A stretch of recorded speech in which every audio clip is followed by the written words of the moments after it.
welcome to your reading. Thank you so much for your patience. My hands are getting a little bit red. I've been doing work all day, nonstop. Um, so hold on real quick. All right.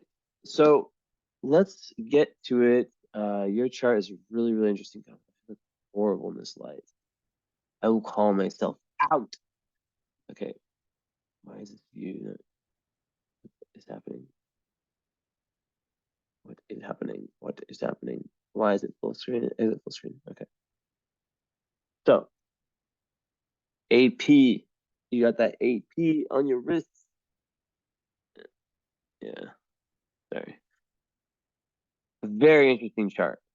Let's just be real. Let's just be real and honest. Um, I saw your chart. I was assigned between between multiple that purchased at the same time. And when I saw that birthday, I saw that name, and then I saw that chart without even any aspect grids being drawn on it.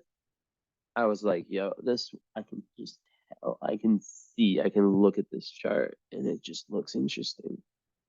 So here we are.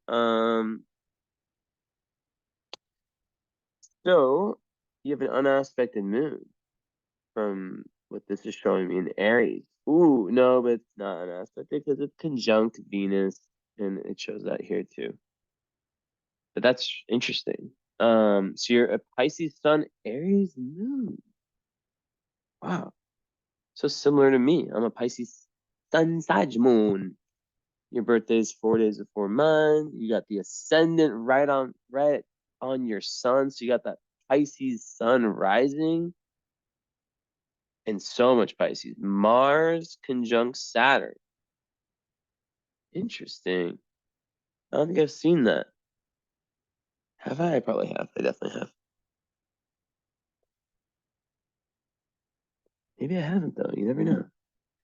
Mars conjunct Saturn and Pisces. I mean, I definitely see Mars conjunct Saturn. I just did a reading with Mars conjunct Saturn, but in Pisces, though, part of the stellium in Pisces, that's next level. Um, that's very interesting. And then also on the ascendant, we have Pallas in Pisces, the third eye, that crazy intuition that I know you have. I'm gonna pop in a chew. Don't worry, it's the sexy kind, as I call it, the thunder, citrus. And I need to go get something. But while I do that, I will say that the stellium and then the Aries and then the North Node in Scorpio conjunct Pluto to same degree or one degree within a degree. That is next level. That's next level. This is exactly the kind of astrology that like this is like my shit. Like this is my type of chart. Like North Node, Jupiter's up there too. So you really have everything. Like I said, I was gonna go in those. You have Mercury in Aquarius, and just everything's in Pisces and Aries. And then obviously you have like the Uranus, Neptune in the 11th. The signs for those don't matter that much in the sense that they matter generationally. But you know, you can only really tell the difference when um you're like dealing with someone from like a different generation. So I don't really go too much into them in my readings. I'll talk Saturn sign time to time, but I mean it matters.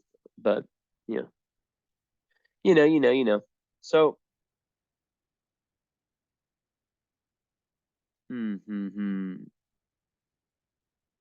Pisces, Aries. What a mix. What a mix that I know super well and that I love.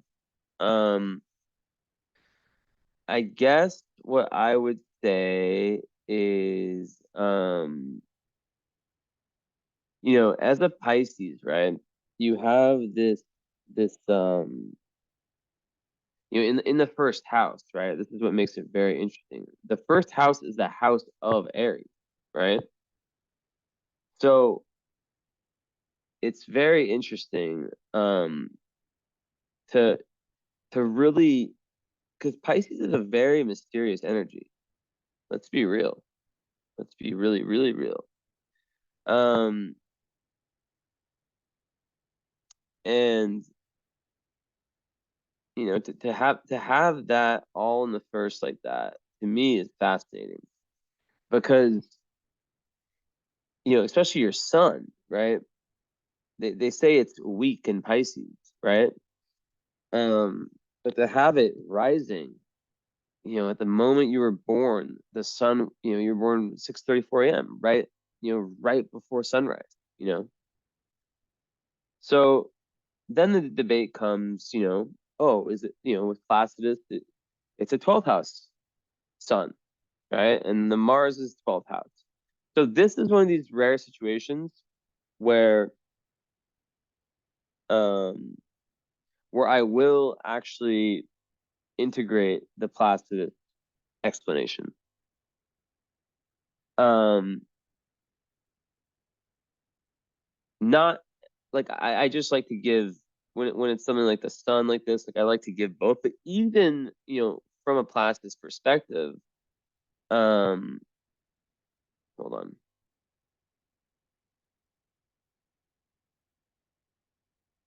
Hold on.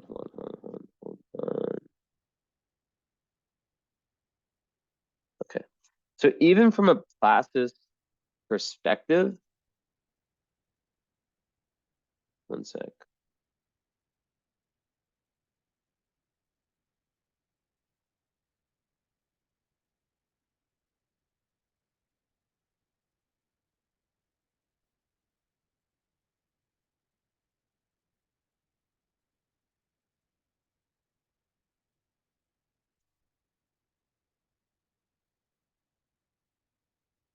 So yeah, even from a Placidus perspective, you still would say this would still be looked at more as like a first house, like sun, because it's 3 degrees behind. But you'd still talk about the 12th house nature of it, which it's Pisces already. So Pisces is of course native to the 12th house. Now I'm gonna be right back. So I'm gonna keep my headset on, but I don't want to annoy my brother. But whatever. Um. So yeah, even with that, um, hold on, venturing off. Actually, I'm gonna leave my headphones here because last time bad things happened. This audio quality is horrible. So I'll actually just pause this while I grab that. All right, we are back. Let's double check the sound.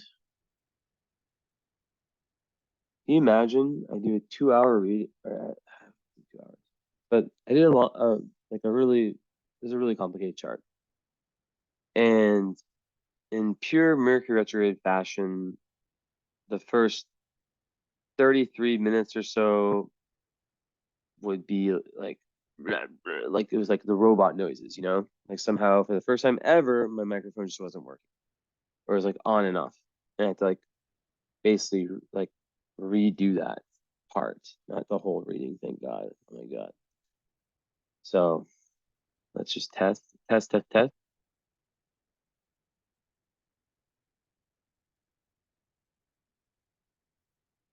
wasn't good enough. Test. Test.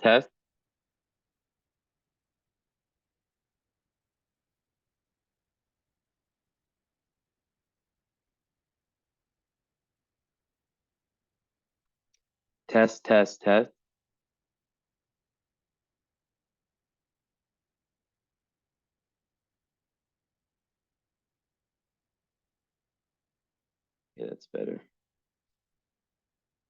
Okay, so very good. So let's go ahead and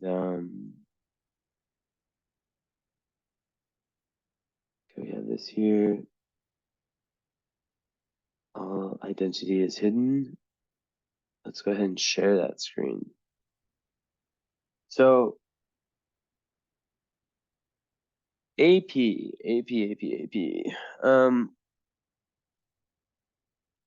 What is the meaning of all this? So first thing I notice is that there's not that many hard aspects. You see that here. You'd see lots of red in this zone. I only see one, which is Mercury square Pluto. And I guess Mars opposite Chiron. But then I need to and that's typical because this chart a lot is over here. But you avoided the sun, and of course Mars conjunct Saturn. And then you avoided having the Moon square and Venus square these bad boys. And in terms of mutability, fixed.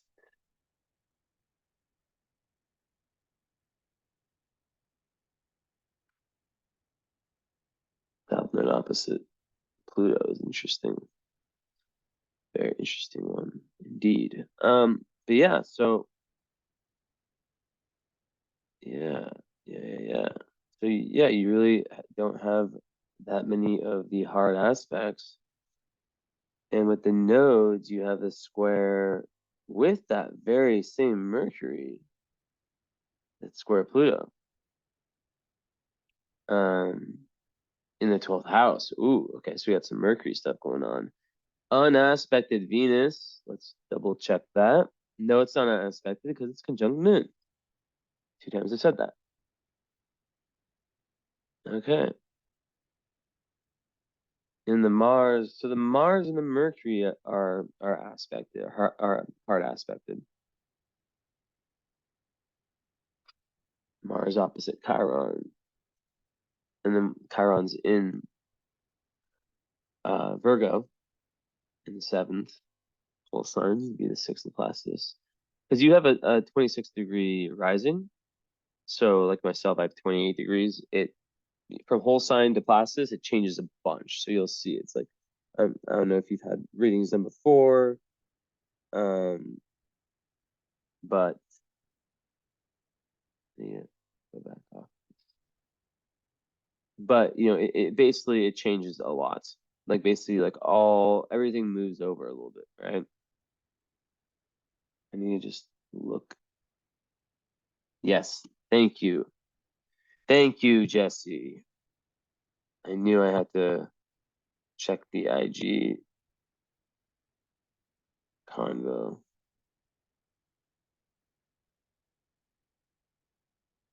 which is you are. I'll just tell you.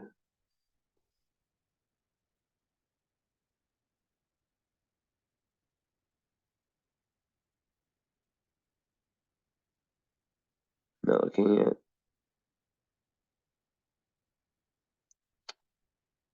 I'm not doing yours now.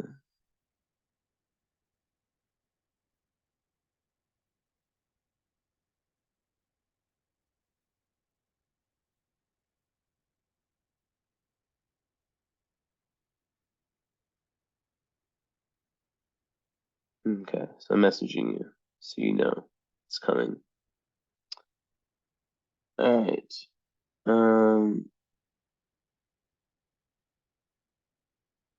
Mhm.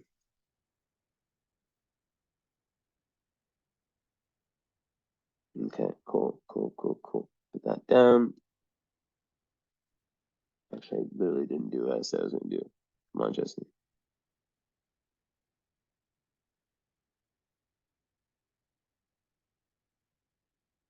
So, and also, yeah, so, oh, mom said it's 6:34. Okay, yeah, so I remember.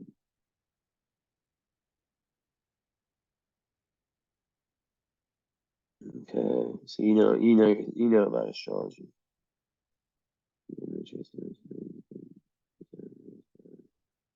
Yeah, I have that too.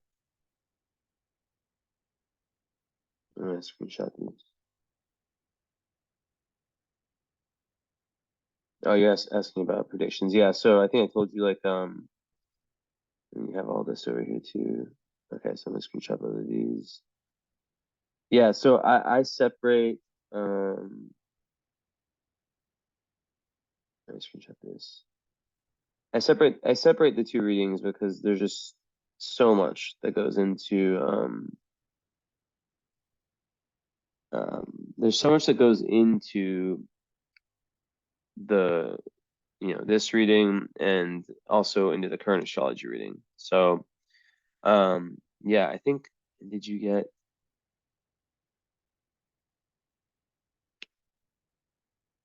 yeah, you got the reading and the follow. So yeah, like what most people do is they'll get the reading and follow, and then after they receive the reading, they will typically, unless there's like a financial thing, be happy with the reading and get the current astrology. So it's like instead of just the 1 hour follow-up, it's the 1 hour follow-up plus the current astrology where I go over everything. Slow return, progressions, transits, obviously, house ingress, perfections, solar arc, whatever, and kind of combine my my psychology, 2 psychology masters into that. So let's go back to share screen. Get my crystal. Where's my psychic crystal? Um, so yeah, so it's interesting you said you feel like the Pisces and the Aries are battling because that's like seriously my experience as a Pisces with a Sag moon and Leo rising. Super interesting to have that. So just a scan, you got the air with the Mercury, but you don't have any Earth, do you? Like me. Yeah, we're very similar. So that is interesting. I just want to like get these all ingrained in my head, all the messages sent really quickly. Let me show you.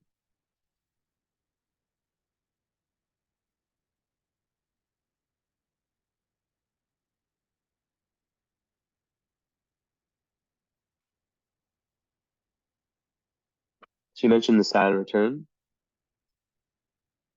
and I can tell you that the Saturn return will be happening um, this coming year. Is it in April? It switches the Pisces in March. Um,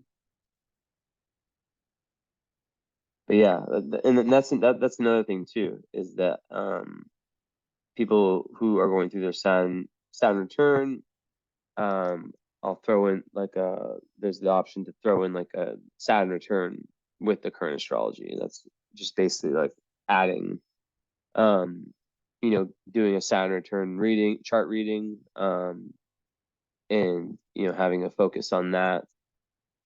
So basically, it's usually like 350 or something like that, but I'm down for it to be 250 with the Saturn return. It's usually like 400 or something like that. But I'd be happy to do um that for 265. I just add $15.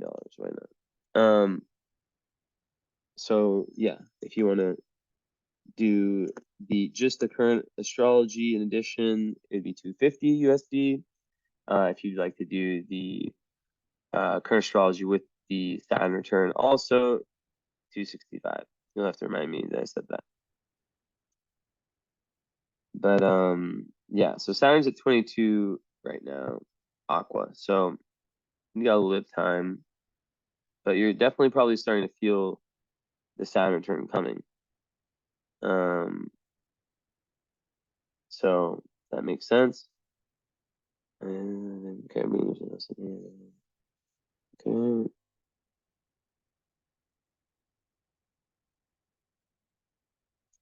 Where'd you go? Here you go. And then you said,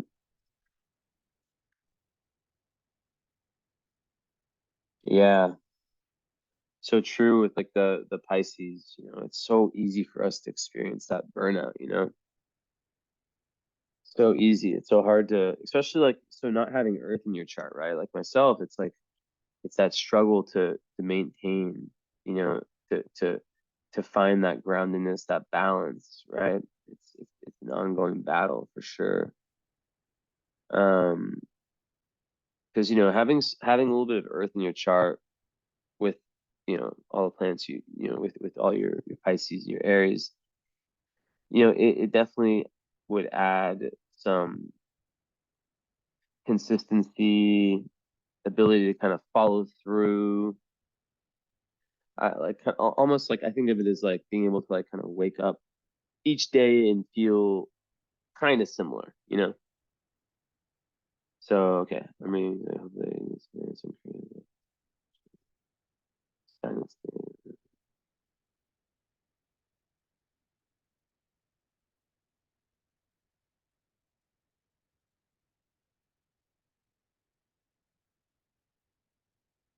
Yeah. Okay.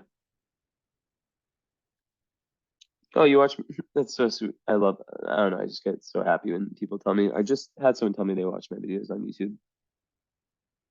It's an honor. It really is.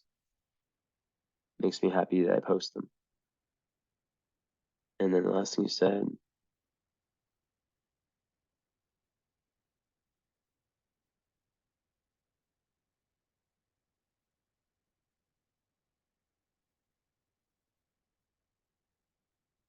yeah. Okay. Okay. Okay. Okay.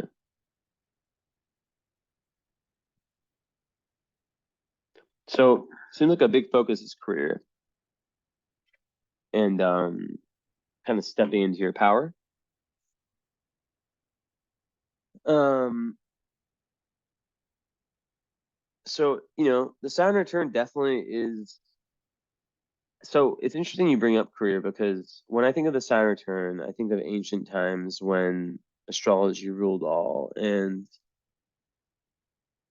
basically, and that's how it should be. The world was run through astrology, which it isn't, obviously. You should be deciding, what you're gonna be doing career wise and for your life. Um, you know, around this like the Saturn return, like that should be the time. And that's the time when a lot of people really find their calling. You know what I mean? And you see so many people. I mean, everyone like the way the world works is, you choose your career very, very young, and a lot of people get stuck in it. So you mentioned like a state of stagnancy, but like one thing I can say is that, you know, it could in the long term end up being a good thing that you didn't just jump into something, which maybe you did. I don't know, like for example, like jump into law school and all this work, all these this invested money and time, only to find out that that's not what you want to do. So it's like um it could in the long term end up being a good thing. But anyways, I digress. So with the obviously the sun in Pisces and all this other energy in Pisces, um, within the two planets in Aries, right? It's a very interesting combo because, as you know, there's one part of you that, I mean, the first house orientation by itself makes you very Aries, right? So it's not just the moon and the Venus, it's the fact that all the Pisces in the first, at least in whole sign. So especially the sun. Um, so there's definitely this. this big feeling of, wanting to move forward, wanting to, to manifest yourself in a very independent way, right? And and like I feel this energy of not wanting to kind of screw up, not wanting to like make the wrong decision. Um, and I feel like just complete download, not astrology at all, just download or whatever intuition. We'll see what it says. I feel like it's a very, very special, like it's a very kind of unique, um, unconventional life purpose. And I can already see that because your midheaven is on the galactic center. So, the galactic center, very, very, it's obviously very spiritual. And if your midheavens conjunct the galactic center, you'd want to have, in Sagittarius, of course, you'd want something that, you know, is related to, especially with your North Node and Pluto in the ninth, right? Something that is helping you find truth, right? Find that deeper level of truth. Um, and in Scorpio, so that's very, very interesting stuff. With Jupiter right there.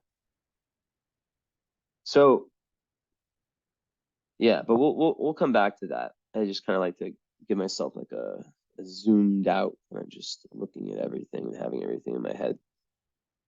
But yeah, so with you know being a Pisces ascendant and having the sun rising, I mean that's a very powerful omen, right? Um, and you know, as a Pisces, right, to have that shown in the way you look, in the way that you go about life, right? Your ascendant, your rising, um, your personality. I think that it can take away a lot of how misunderstood so many Pisces feel. Um, at the same time, though, Pisces rising, there's this real chameleon-like energy, right? Um, blending into the surroundings, and I think the first house is the house of identity, and to have Pisces there, Pisces can be very confusing, right? So it can definitely lead to some identity crises. Um, you know, what do I, like who am I? Like what, like some fog, is some Neptunian fog around that. Um, so when I look up in your chart, I see the answer, or the answers, some of the answers right off the bat. And that's found in the fact that Pluto and the North Node are together in the ninth house in Scorpio with Jupiter there. So when I think of 8 and 9, Scorpio and Sag, I always talk about the zodiacal story, right? Um, I think of it as a big part of your life purpose, because we can even look at your South Node being in Taurus, right? Um, third house. To me, that's like a clear indication that you, in past life, the kind of tendency is more of like a staying close to home, not really allowing yourself to take risks, to accept change, um, maybe some stubbornness. And with your North Node, of course, being what I always refer to as the metaphoric mountain never climbed in past lives, where you're really trying to go. And I think of Pluto and the North Node. Those are like the two most important for me. in the way I see astrology in terms of like what the soul is trying to do, both being together. Well, and especially in Scorpio, um, it's that combination of the deep shadow work and death, rebirth, transformation archetype that is Scorpio, which would be the eighth house, right? So it's like almost like the process is this real deep dive within, and that then forms like if I give the zodiacal story, right? We go like every human goes through this process of house 1 to 12, you know. I'm not gonna go through all of it, but basically, you know, at 7 you start to, you know, relate to others, right? And then 8 is when you get, you know, you've had that mirror of other, and you are suddenly in a position where, you know, you're able to see parts of yourself that you weren't able to see before. So there's definitely a very I like like like psychology, you know, is something that screams at me right away, right? Something around that, like a healing profession. Because of the Pisces, you know, especially like first house, like your identity, it's like you wanna find, you wanna use the strengths that are Pisces, right? Um, right? You want to use the strengths, which of Pisces, it's, you know, compassion, it's healing, it's empathy. And it might be so obvious to you, right? Like when we have so many planets in a sign, we can sometimes feel we can sometimes like lose track of or lose perspective of like how much like of this energy that we have and how rare it is and how others just don't have it, you know. So I think that, you know, you just haven't like you're really trying to find the right thing, you know. And I think it's wise of you. I think, you know, you're following your intuition because you're like, why would I put all of my eggs in a basket that I don't know I for sure want? Um, so definitely, you know, going back to what I was saying before. So in the eighth house, right? So the eighth house, we experience that that kind of, you know, snake shedding the skin, right? Which in past life you kind of pushed yourself away from. You haven't wanted to take that dive. Um, but in this life, you'll feel very unaccomplished if you're just kind of doing the things that you're supposed to be doing, and not taking these risks. You know, I wrote about feeling stuck in your South Node. Well, feeling stuck in Taurus, yeah, it can just be like feeling like in the third house, which is like the immediate environment, like just kind of same old, same old. And on a psychological level, there's, you know, a deep need to really dive into the core of yourself on a, you know, on a healing, from a healing perspective. Um, and I see you as someone who has a deep, deep interest in the secrets, you know, in the occult, the esoteric, and the unknown world. You know, you sense it very sharply. And I would I would guess that you have some, you know, psychic abilities. I mean, definitely like the Pisces. But the thing is, like, as I said, is the first house, it's like, how do I define myself, right? So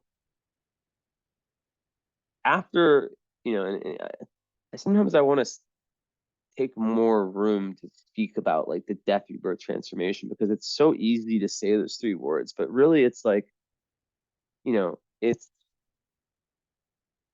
it can take many different shapes or forms, right? It can be, you know, looking it can be anything from self-healing, right?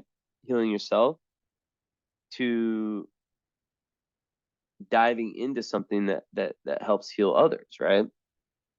And with it all in the ninth, so this is what's interesting. I think of the eighth as like the Scorpio as like that deep dive inside the self, right? As I said before, the going through the dark times, which is necessary, and really, truly, and this is the thing with Pisces, that Pisces can sometimes have that self-delusion where they don't really truly look at themselves, in an honest way. Um, and that's what's needed with the North Node in Scorpio. Now, as we move from eighth to ninth, right? We move from this kind of like this real, and it's a constant, right? With the North Node being there, of change, of taking spiritual risks, I like to call them.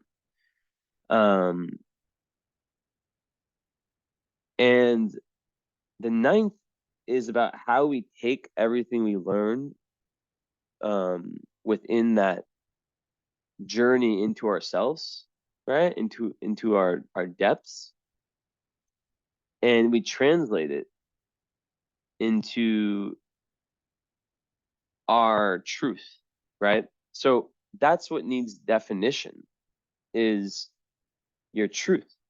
Like what is your guiding principle related to truth? The three questions: who are we, or why are we here? Who are we? Where are we going? What's it all about? And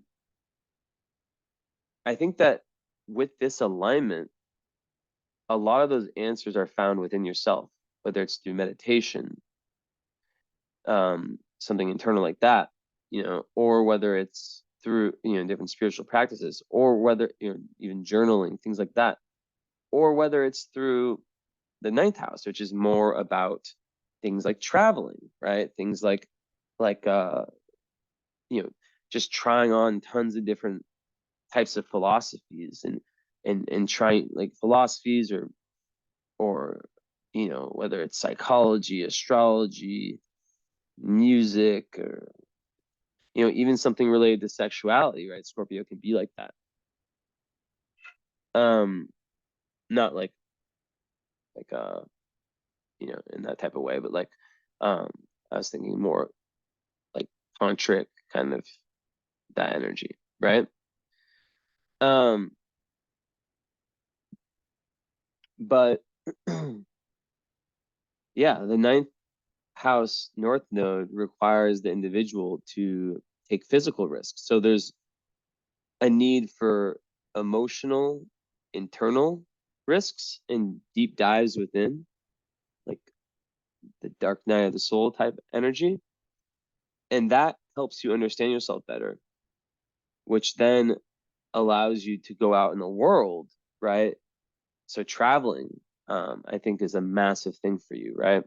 Because it's through that you can, especially with Pluto there. Pluto in the ninth house, I look at it as people who have that typically don't feel super connected, like to where they're from, like their country of origin. Like they have tons of past lives in different areas, right? Different areas of the world. And traveling can be an avenue where you really start to find this truth. You start to see different worldviews and how different people are living. And um it's that mixed with the kind of internal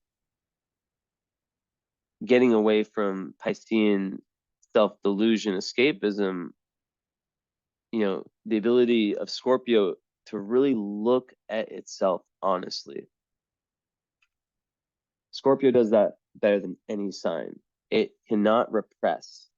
It just looks exactly at what the truth is. You know, it takes responsibility for itself and for its actions, and just for everything. For everything that's led up to the present moment. So I think that going back to the South Node North Node axis, right? We have 3 and 9, so Gem Sag and Scorp Taurus. So Gem Taurus, right? Third house, and then Taurus South Node, ruled by Venus, which is in Aries conjunct the Moon also. The ruler of the South Node in the second house is connected to the Moon, and it does give this real serenity, and it is an Aries, but it definitely gives I would say it creates someone who likes the finer things in life, naturally, who but like with Taurus there can be that that stuckness in the material world, in that difficulty when it comes to transitioning out. And that's why you have all this Pisces. That's why God or your higher self, incarnated with all this Pisces, right?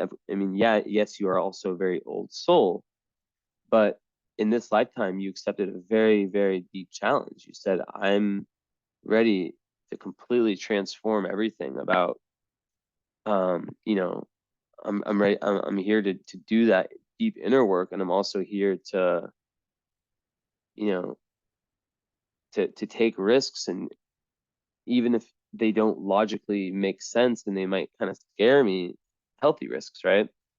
Um, I'm here for that. So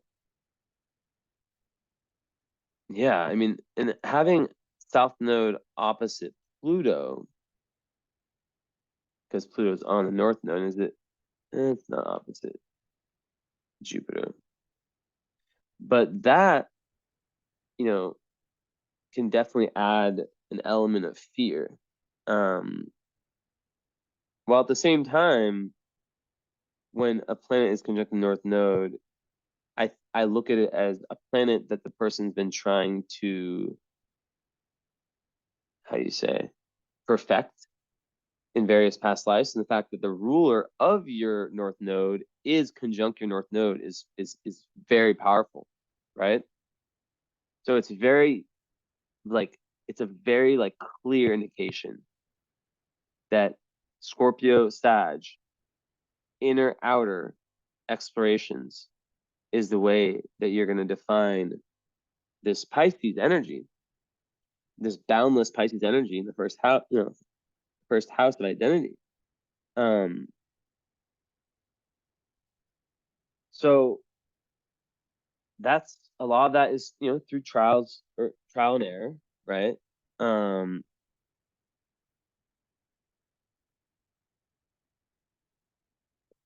a lot of it's through trial and error, but you know, it's a big part of it is learning what your intuition is.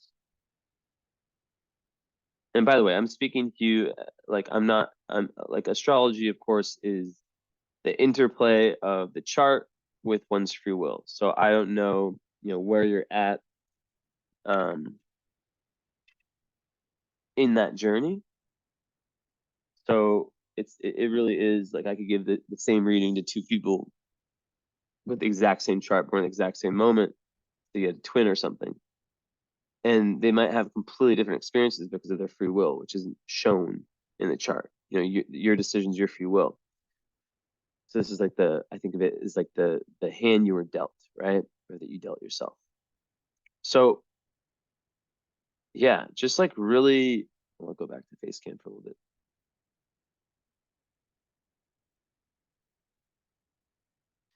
With my red eyes and my red shirt.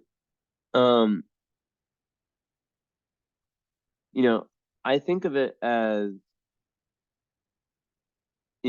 with the 3 and 9 as a big quest to develop the higher mind, right? Because with the third house, there can be, like, I think of someone who has that pathway tendency of staying close to home, like I said before, but not ultimately taking the risks that would lead them to potential. There's always reasons, why to not do this, why to not do that. But sometimes you just have to say fuck it and just go with it, and that's what Pisces is good at. Pisces is mutable. But Pisces has a lot of trouble seeing itself clearly. Other people can see them, but they can, and especially Pisces rising can be very projected on.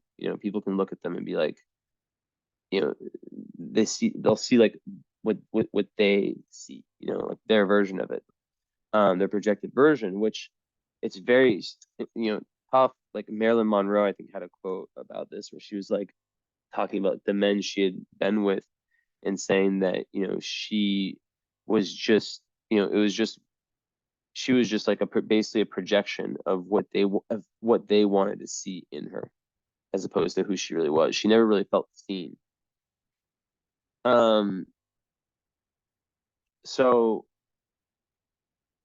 yeah, like letting go of past life tendencies that are more narrow-minded and kind of broadening that perspective of life, which starts with like the whole anything is possible, like I know nothing each day, no matter how much I know nothing. I'm open to learning. Um, so then we talk about Scorpio as this like huge change, right? Because like with Taurus is all about peace, right? Taurus is all about wanting peace at all costs. And it can actually weaken one's spiritual strength, like the resistance of change, of allowing change and even pushing for it. So yeah, it's all about like just being open to new possibilities, it's like a train and you're at the train track and different trains come. That's good. I just came with this metaphor. I like this one. This works really well. And it's like, are you gonna get in, or are the trains just gonna keep passing by? The different trains of different experiences, right? So yeah, and with that, with those risks and that ability to just be like, I'm gonna just do this, I'm just gonna do that, I'm gonna take major, I'm just gonna, like, this thing feels right, I'm just gonna go for it. Like that's where the real transformation can come. Um, stripping away the old to make, way for the new, per se. So, then you have Pluto in there, and ninth house Pluto, as I said before, it's like it gives you this extremely powerful drive. Now there could be shadow there, right? Because Pluto is where there's shadow. It's like the North Node, but different. It's more of like where you have to like dig deep into your own shadow to uncover it. So there could be some fears around that ultimate expansion, right? But there is this huge drive to discover the meaning, of life. And as a Pisces, you have to be really firm with boundaries, especially with people, because you might not even notice how big of an effect, if you're around person A, person B, person C, environment A, whatever, that has on you, right? Pisces can be very, um, they can kind of blend in and lose themselves. That's why Pisces needs so much alone time. It's very important for you to have that alone time, right? Where you can kind of rejuvenate yourself within that. And I haven't even gotten to your moon sign yet. But yeah, like aside from that, like there is also a tendency with Pluto ninth to be a little bit dogmatic um in your philosophies. So you gotta remain open, right? But yeah, Pluto is also about obsession. So, ninth house Pluto can become obsessed with travel and with learning, and higher learning, right? So yeah, it's just like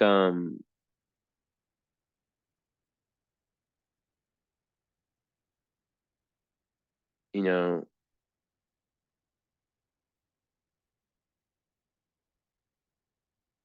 taking those risks. Um, but a lot of people with Pluto ninth can be kind of extreme when it comes to their outlook, as I said. Um, they can like kind of like it's my way or the highway, like my way or no way at all. So there's a need to learn compromise, right? Um, and yeah, just like the truth of the world, right? Just the accumulation of knowledge, that you know lead to their beliefs. But then you have to watch out for that potential like Aries moon coming in, aggressiveness in defending them, right? So it's very curious, creative. Um, so yeah, it's all about finding higher ideals, right? Um, but they can also be quite argumentative.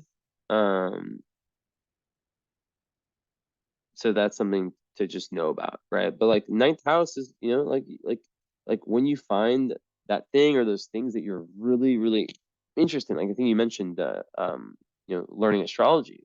I have an open spot.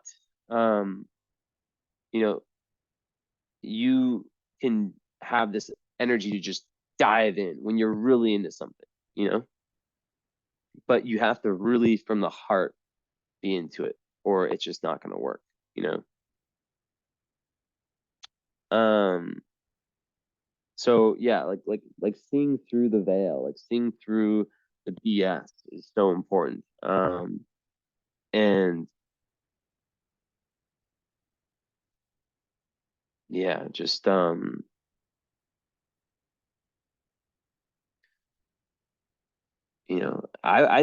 every Pluto ninth house person I've met is very intelligent and just knows a shit ton, you know.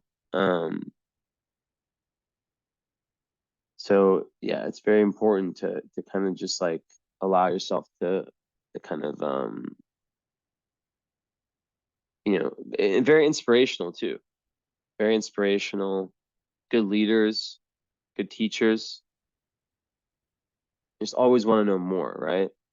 And the goal is to have that kind of hawk's eye or bird's eye view of the world, that large perspective, right? Um, and taking things at face value.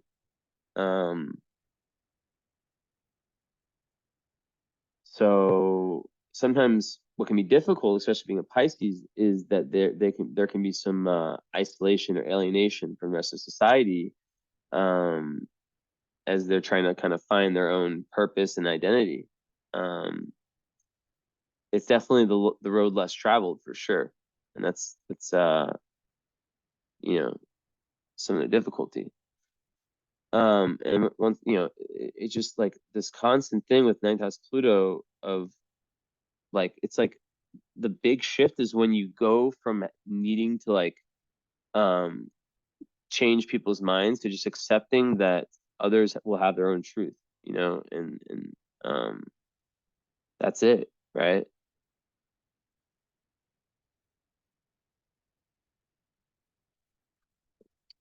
But like it's also super, being with all the Scorpio energy, with Jupiter in Scorpio there too, with all that Pisces, you're super intuitive, and that's something others don't have. So you have like this deep knowledge. But Pisces sometimes can, even though it's an Aquarius, the Mercury, sometimes they can have more of the essence of truth as opposed to like all the examples, you know. So it does, and I'm a Sag moon, so like I feel you. Like there's a certain with the Pisces Mercury, so there is a certain frustration to to knowing that what you know is so powerful and so true and so transformative. But to have people that you care about who, might see it as bullshit, or maybe they just aren't interested for whatever reason, and you just have to accept it. You just have to be like, whatever. It's like I wrote something about how lucky we are for understanding astrology, for understanding how the, how for having an idea of how this whole thing actually works, right? It's a manual, blueprint. Um, so that's beautiful in itself, and for me, I find that, like, if I'm in a situation where someone, I don't really get challenged because I avoid that BS, like whatever. But like if someone is, completely opposite worldview of me, for me it's like, I feel more compassion for them because like I know how much learning about astrology and esoteric and whatnot has done for me. So yeah. Um there's also like a perfectionist energy with this one too. To like achieve like the perfect philosophy. Um that's another thing to accept, and Pisces are good at that. They're not perfectionists like Virgo, they're opposite sign. Um, but yeah, one can be very critical of their own work. Um, be like, yeah, kind of self-absorbed in the imperfection of it, and then just back away from it, right? So like when there's flaws. Um, mm,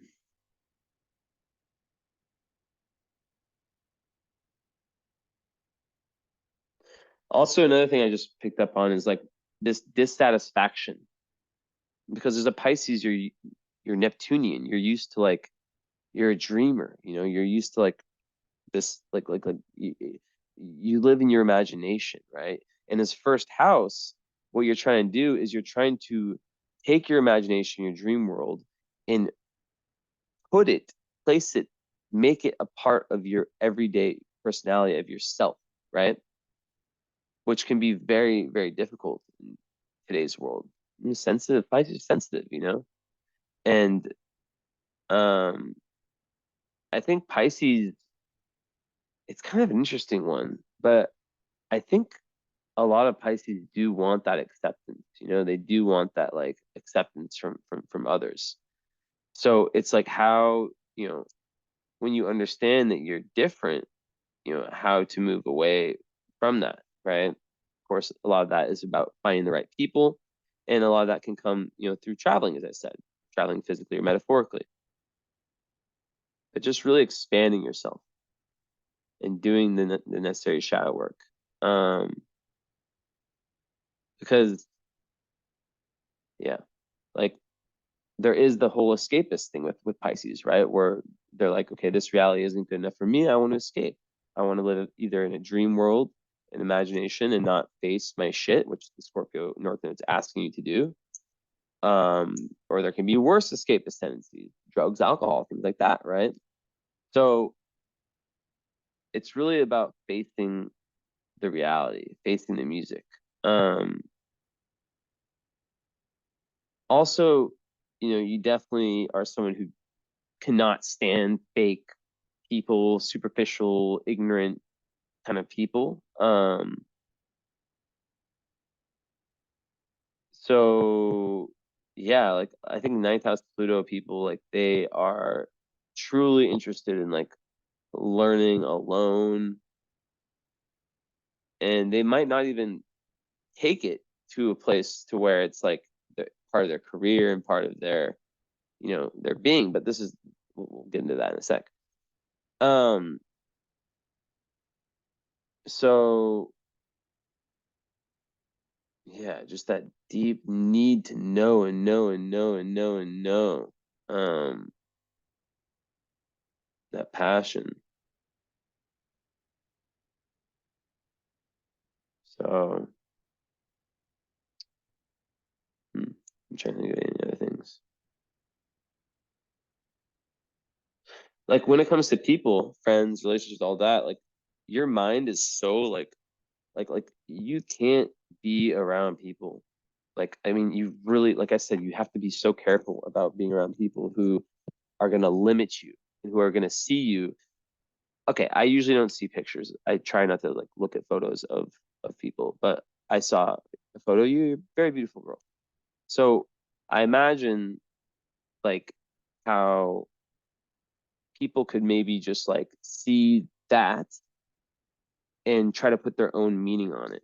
And when you try to change, which is Scorpio North Node is all about, like I said, death, rebirth, transformation, you tend to like, especially if you're living where the place you grew up, there's this awkwardness sometimes with old friends who stay the same when you're trying to grow and evolve. And that's where like the issue with boundaries, which a lot of Pisces have, all Pisces have, right? Um, you know, it needs to be like there needs to be that, right? There needs to be boundaries and well-defined ones. Um, but yeah, like the lots of like changes in kind of worldview through different, spiritual experiences. Um, so yeah, just like that real like enthusiasm, ecstasy comes when you really feel like you're just learning and gaining wisdom and gaining that.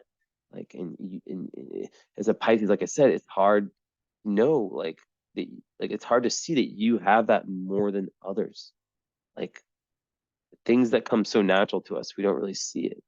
We don't see how, and maybe we do if we really kind of get to know other people and whatnot. But yeah, yeah. So yeah, great for teaching. Um,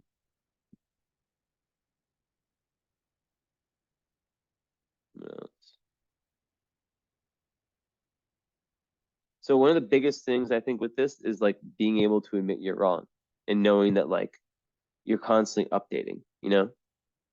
And some people with this get caught in that sense, that dogmatic sense where it's like they have their original ideas and they don't allow space for more to come in. There's always, you said in your message, there's always more and more you can learn about astrology, right? Two astrologers won't read you the same. So, yeah.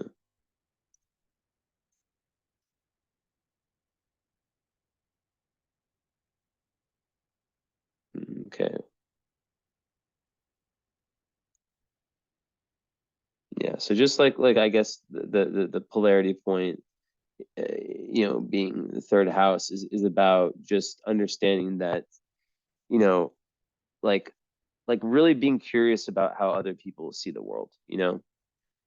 Because there can be with this, sometimes there can be like an ego around knowledge and wisdom and all that. Um, so even someone that you might think is dumb or ignorant, just like curious, like why do they think like that? Like what led them to think like that? Anyways, so looking back, backtracking, right? We see, oh, present.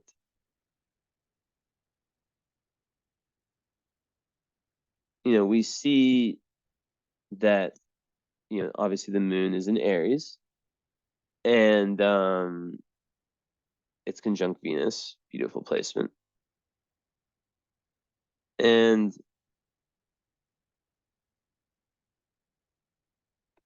sorry, I need to eat this. Um,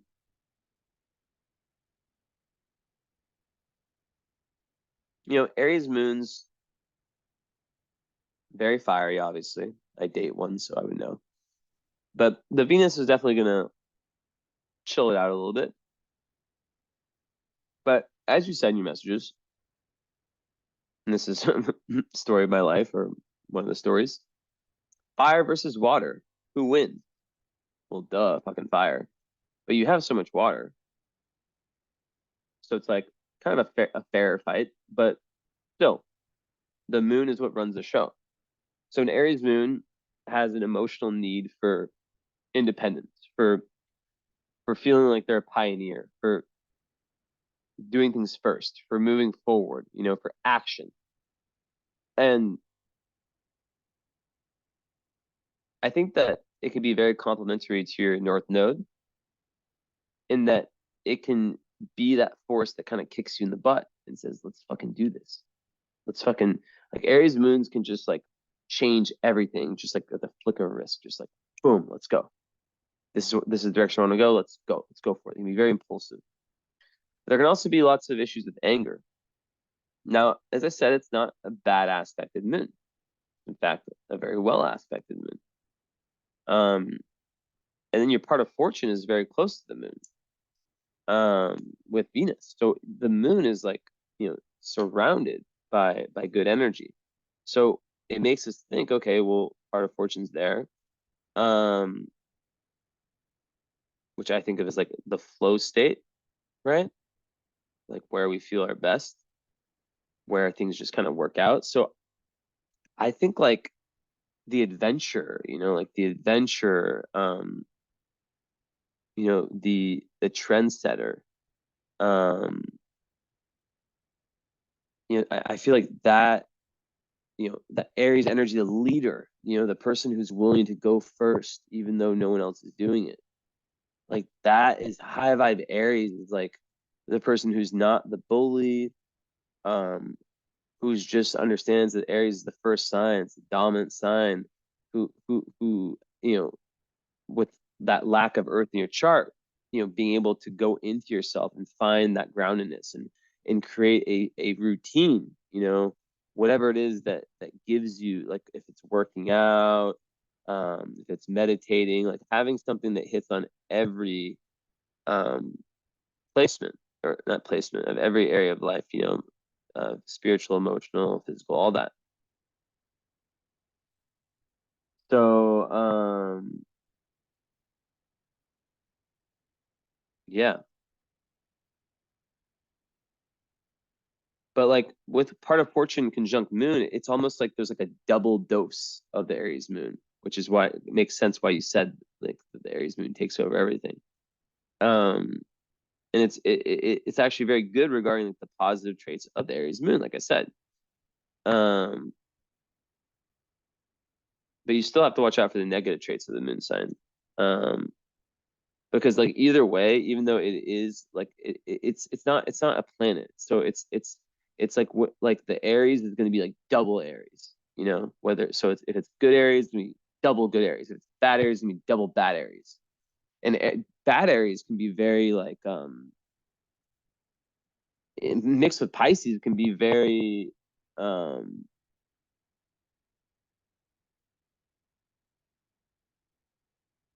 like there can be like the delusional potential that Pisces can have, right? And it can be self-sabotaging through the impulses of Aries, right? Um, so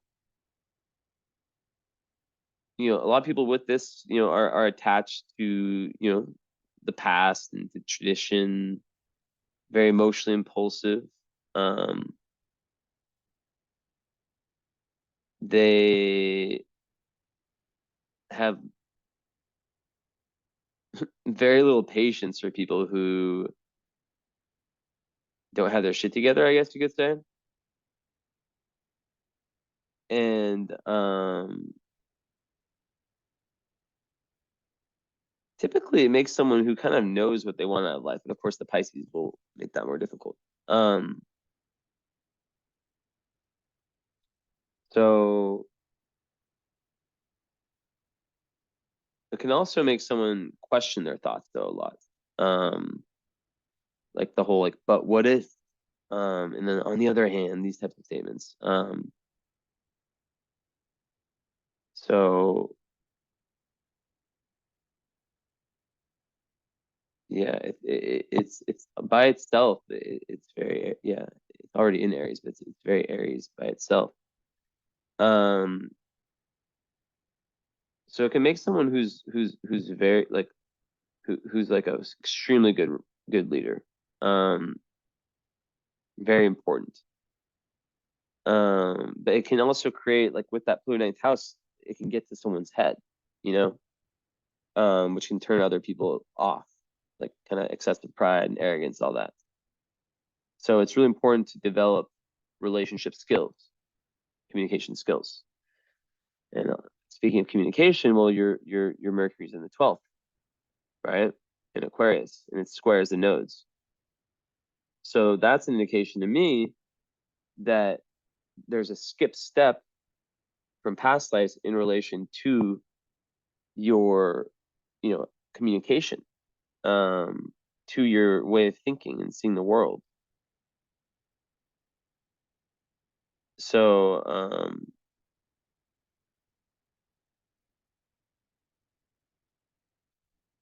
it's really important to expand your horizons, as they say. Um,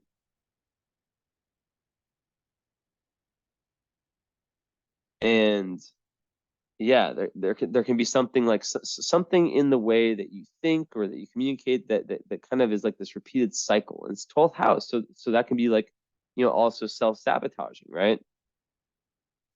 And it could go back to that whole thing of being maybe overly dogmatic potentially. I don't know. I'm not sold on that being the case, by the way. I'm just putting it out there. Um, but like, having this energy in the 12th in Aquarius is a very, very genius energy. It's like kind of like a hidden genius, someone who thinks outside the box. But as a Pisces rising, people can, yeah, have difficulty seeing them. Like they cannot necessarily feel so seen, right? And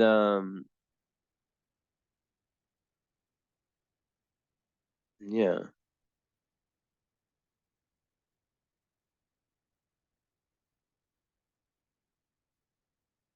Mm. So yeah, there can definitely be frustration around, yeah, something, yeah, something karmic related to the mental, cognitive, and how it gets in the way of that transformation. Could be stubbornness because Aquarius can also be quite stubborn, fixed. Um, but also you could have brought over like a lot of intellectual talents, right? But you need to learn to use them in a positive way that contributes to the world, right? In Aquarius. In 12th house, it's about giving back. Um, so when it comes to like things, yeah, like communication skills, um, anything cognitive, it's like kind of having like a do-over in that realm, right? And having that placement will make you, very independent and original in the way you think. Um, but there can be some timing issues when it comes to communication. Like, for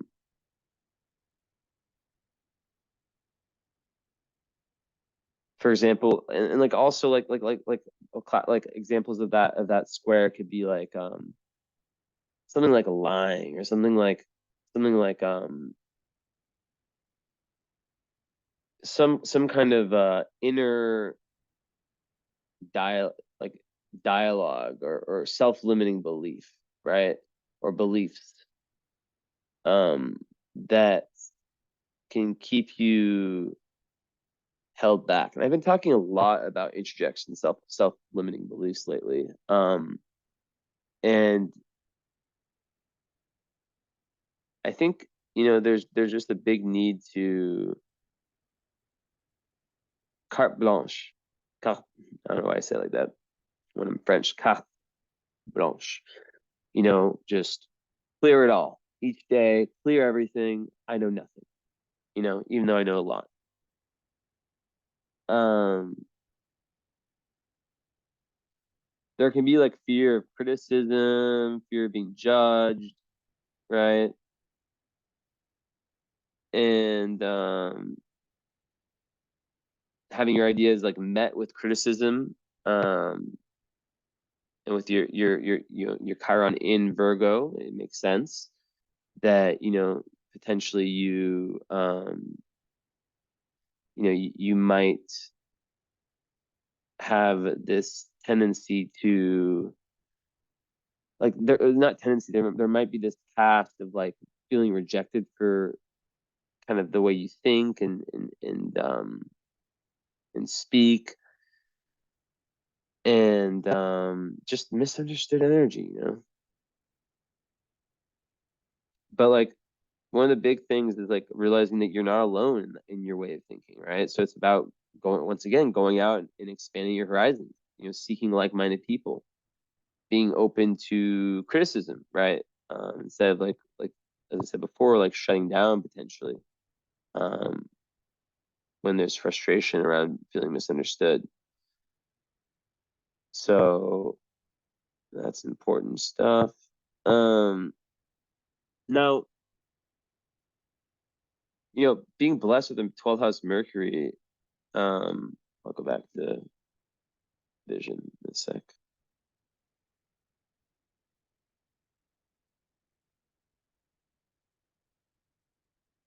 Hold on one second.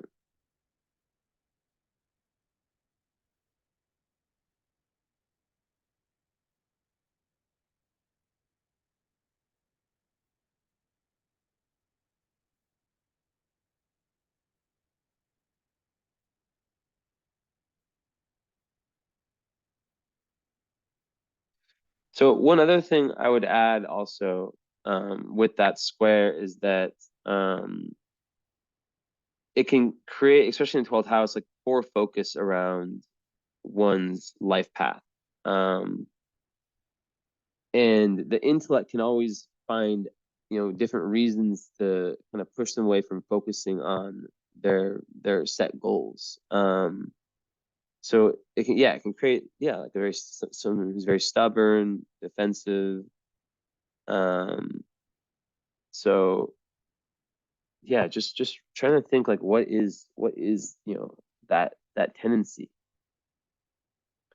But really, I think spirituality, the 12th house, being in touch with the depths, um, and you know, going in that real kind of Aquarian direction is massive.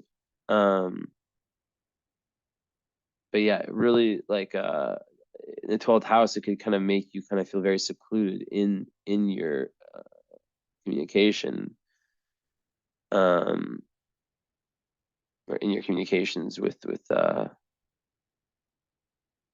people in your environment. So that's why there's that real need to branch out. Um,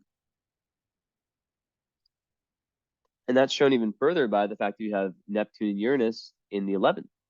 You know, um, you're gonna want people, friends, and want to be parts of groups of people who think like you, who can teach you, who are have similar values when it comes to like the world, humanitarianism and spirituality. You want to be with other healers because you're a natural healer. And being able to have that 12th house Mercury, it's like you can um, translate the untranslatable somehow and be like a channel. So I said earlier how like like the 12th house in the Placidus chart here would have Mars and Saturn, and like I just want to touch on those because that combination can definitely create like the kind of like person who's like just just like going in circles and no firm grip of like they're like directionless almost, you know? So that's why it's so important to find these values that you can just like live your whole life based off of. Let's go back to face cam.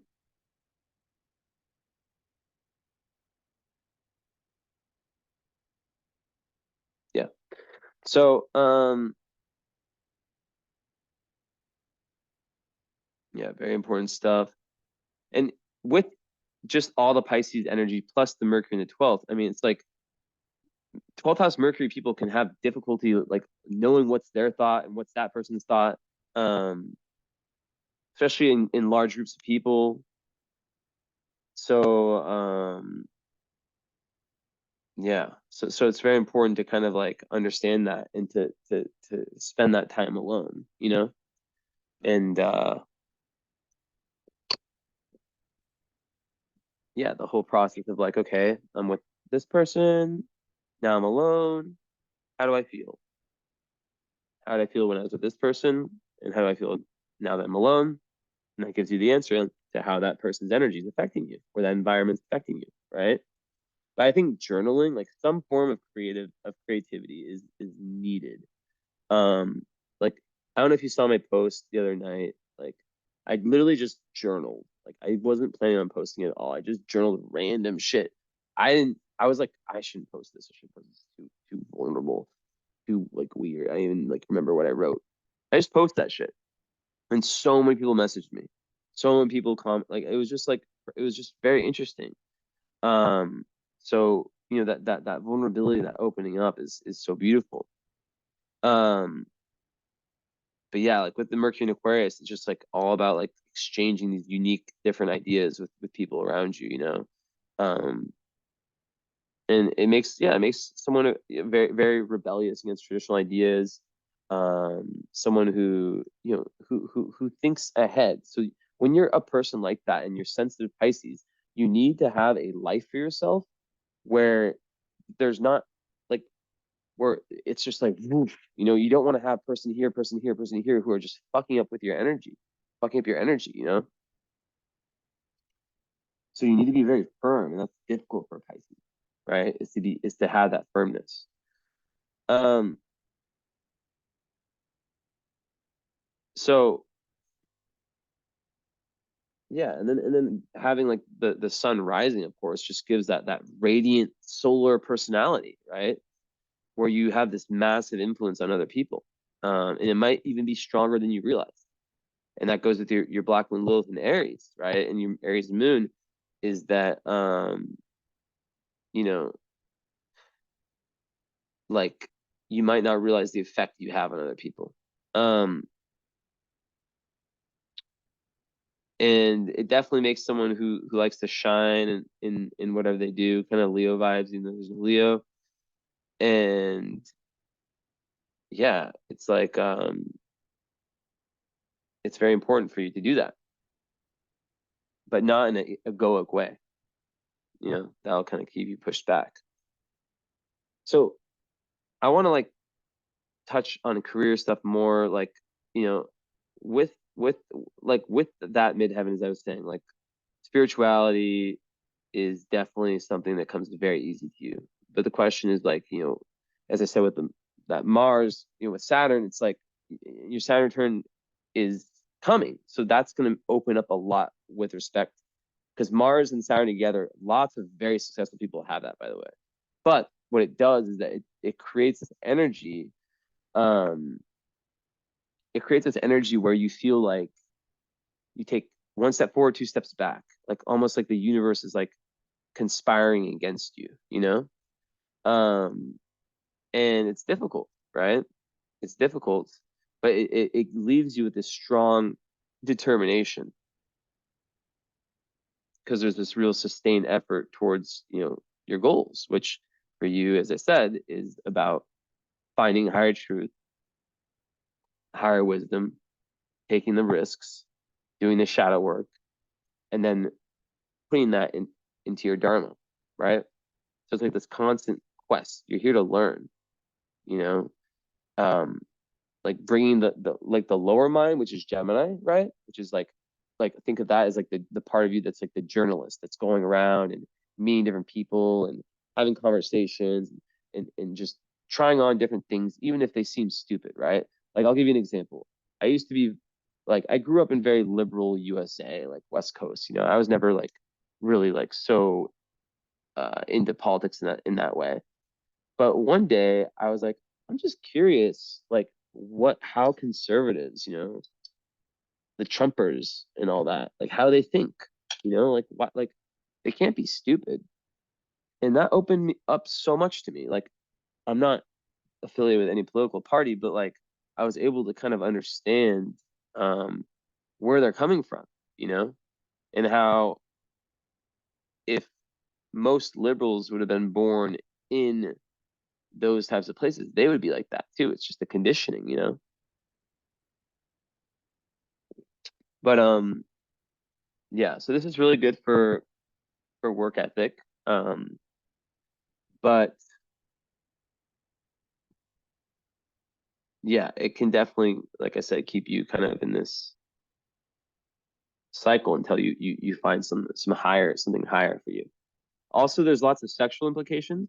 Um, just so you know, it's like Mars and Saturn, lots of sexual stamina. You remain sexually attractive and active later in life.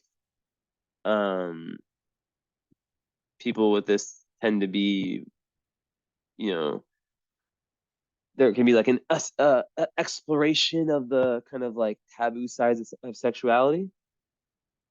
Um, but yeah, like so let's talk Mars and Pisces. That is usually, so this is what's interesting is that your moon is in Aries, right? So ruled by Mars and Pisces. So Mars and Pisces has lots of difficulty with expressing anger. It can be passive aggressive. Um, it wants peace at all costs. So, you know, finding a constructive way to express anger could be a massive thing. Um, yeah.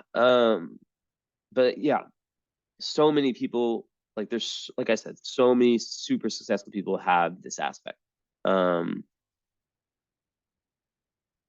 and it leads to people who have extremely amazing careers. But it's just like around this time of your life, the Saturn return, that they start to figure it out. It's almost like you're put to this test for your first 29 and a half years. And then when the energy clears, you're left with that strength, but without the BS. So, yeah, what else can I say about that? Yeah, so just having like a positive outlet for the energy is very important. A creative energy, a creative uh, energetic um, outlet. And so yeah, really like Mars is about goal, Mars is about that goal directed energy. Saturn is good over time. So once that real passion in life is found, even if it's something that's a bit dark, right? Then you have that self-discipline to be like an entrepreneur, right? That determination um to really manifest and just get through all the trials and tribulations. So yeah. So then I'm gonna tell you about your sun sign. You know about your sun sign. And we already kind of talked about it. But like I guess with Pisces, like I talked about boundaries and the whole thing with like energy vampires, right? Like Pisces can let too many of the wrong people in. They can in love see the potential but not see the reality. Um so it's really important to kind of to really take things slow when it comes to that area of life. But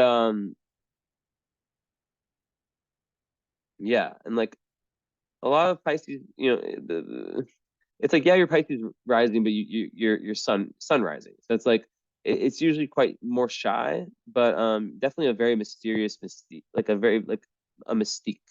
But it doesn't usually create the risk taker, that you're being asked to be. Um, so yeah, like it is very, yeah, it's mutable, so it's very adaptable and versatile and sensitive, all that. Also, yeah, very romantic. That's another thing about Pisces, very into music. Um, but um, what can happen is that you can give too much. You can give too much. Um, so yeah, like so sensitive to like other people in your environment, um, on like every level, physical, emotional, spiritual, energetic, whatever. Um, that yeah, there is that need for that back and forth between recluse and action, right? And that's how you feed both mouths with the water and the fire, is that there's the water part that just wants to sit at home and meditate and get deeper spiritually and be more of a homebody and kind of escape and just like kind of like be alone, isolated. And the fire part that just wants to explore, explore, explore. So it's like, how do you feed both of them? Well, maybe there's a career.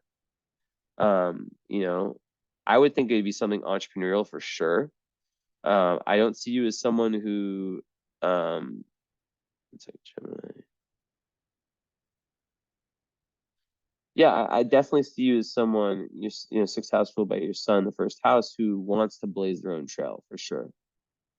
And it could definitely be in the realm of spirituality, like I said, galactic center. Um,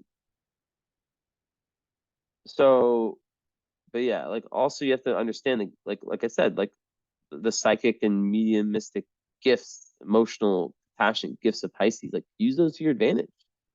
Um, the ability to sympathize with other people, to really feel what they're feeling, to really understand, to really listen, um, and just that can soothe people's problems. So, you could really be meant for some type of emotional healing work in as your career. And there's so many different variations of that, right? Psychology, Reiki, astrology, um, anything from you don't have any earth. I was gonna say like massage, energetic kind of work like that, like body work, like there's so much, coaching, but like or something related to traveling, that gets you in some way into different cultures. But ultimately, you know, if if you're able to make a bag, if you're able to make money in a way that allows you to travel, like that would be perfect too, right? That doesn't consume all your energy, all your time. If you're able, you know, while you're still kind of like searching for that thing, which it's almost like you even really search for it? Yeah, you can. I mean, you have to pray for it. Like you have to like pray, like please God, like bring me my, and it will come. You're so young. Your Saturn return is coming. Like you will see things so differently by the time you're my age. I promise you that, right?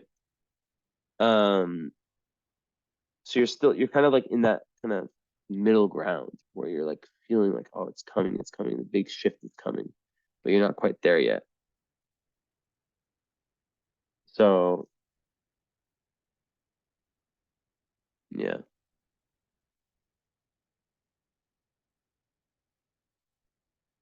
But art also, art. Like I don't know if I know you definitely have a great imagination. I don't know if you're artistically, if your Aries moon has the patience for making a painting, but there's tons of different types of art. You can be an amazing artist. Um, but you really want to be able to explore your own personal interests. And as a first house sun, like some people might call that person selfish, but really no. That's like they had that for a fucking reason, you know? Like, and you're not selfish at all. Pisces aren't selfish. And yeah, it's just like really about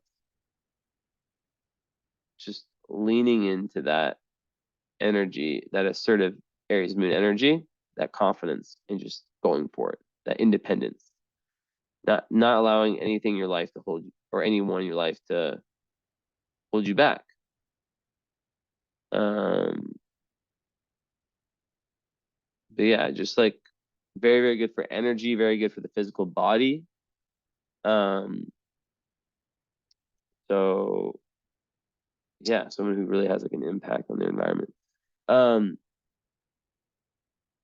so you have Saturn Pisces, so that's a marker of like someone who's living a lot of karma in this lifetime. Um, yeah, strong karma to be worked through in this lifetime for sure. And there can be different fears, anxieties, and this could even go back to if you have Saturn in the 12th house in Placidus, there's all these hidden kind of like fears and things that might keep you away from. So this is interesting, right? That adding Placidus in here is that there can be these hidden anxieties, hidden phobias, and fears that keep you away from really experiencing the full life, right? But then Saturn comes, 12th house. Saturn can become someone who is very, very serious in their investigation of the occult, of the unseen, of all that. So yeah. Um, but yeah, in the first house in the whole sign as I have it, it can create someone who, yeah, who feels shy to express himself early on in life. Feeling like feelings of inadequacy from early childhood. Um, but then in the end, it's someone who's very, very reliable, responsible, who can kill it, you know. But they have to kind of like overcome, you know, that those initial feelings.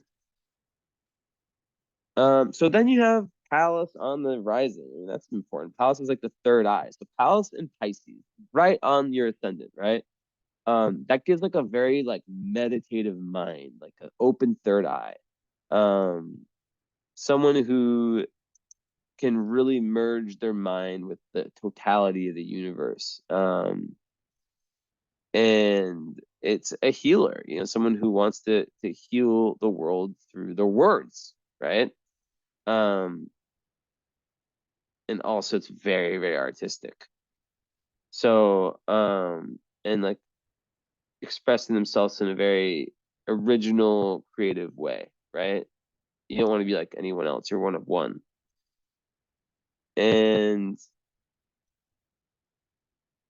it can also be someone who kind of defies conventional male female stereotypes, who yeah, who's very, very focused on their pursuits, on their mental pursuits, on their Piscean third eye kind of spiritual artistic pursuits. So with the Venus and the moon together in Aries, it's going to calm down. They both affect each other. So it makes one very enjoyable to be around typically. Someone who likes to kind of surround themselves with beauty. Very good for any spiritual artistic pursuits. Once again, drawn to that. And it's the moon on the Venus is going to give you a real emotional need for that creativity, for that beauty, for that romance, so it can make someone very, very, very romantic and relationship oriented, even though it's an Aries Venus, right, which is um like I've seen many women who have this, who are like the ones who go after, you know like if they're interested in men. I can't make assumptions these days, but they'll be the ones who go after the men. They can tend to be more dominant, right? The pursuers. But then in relationships, they need that freedom and that independence, to be their own person. So Yeah, and you have to watch out for spending for sure. But Venus in the second is a very, very good placement for money. You know, it makes you comfortable with money typically, right? Jupiter, Venus in the second is kind of like a guardian angel when it comes to that. And like typically liking nice things, liking nice possessions, stuff of that nature. And then Black and Lilith in Aries in the second. I mean, like I said before, that's like the darkest side of your personality. Um, so that can actually create problems with money. So yeah, making sure you're not a spendthrift and that you save up for things that are very important to you, right? Important to the Sagittarius stuff like traveling, or different courses, things like that that can really expand you. Um, but you might have lots of like luck when it comes to being in situations, jobs or whatever that not necessarily inheritance, it's more about income. You might have money come in, but then it might just take a leave. And also moon there can make the money go up and down throughout the life. So it's like really important to like find that value system you can attach yourself to where you're not super materialistic, Um, so yeah.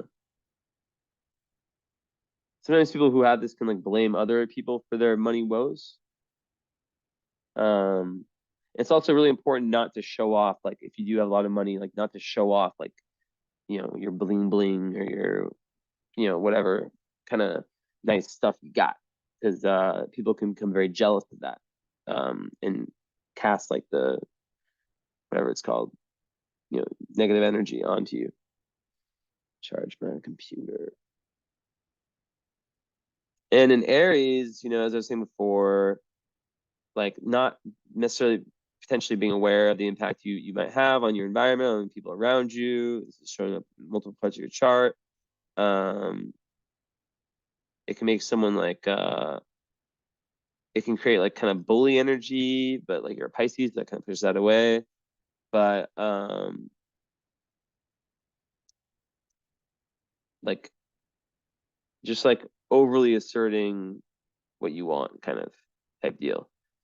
Um, and then like being passive aggressive until you get your way. That's like a potential for that. So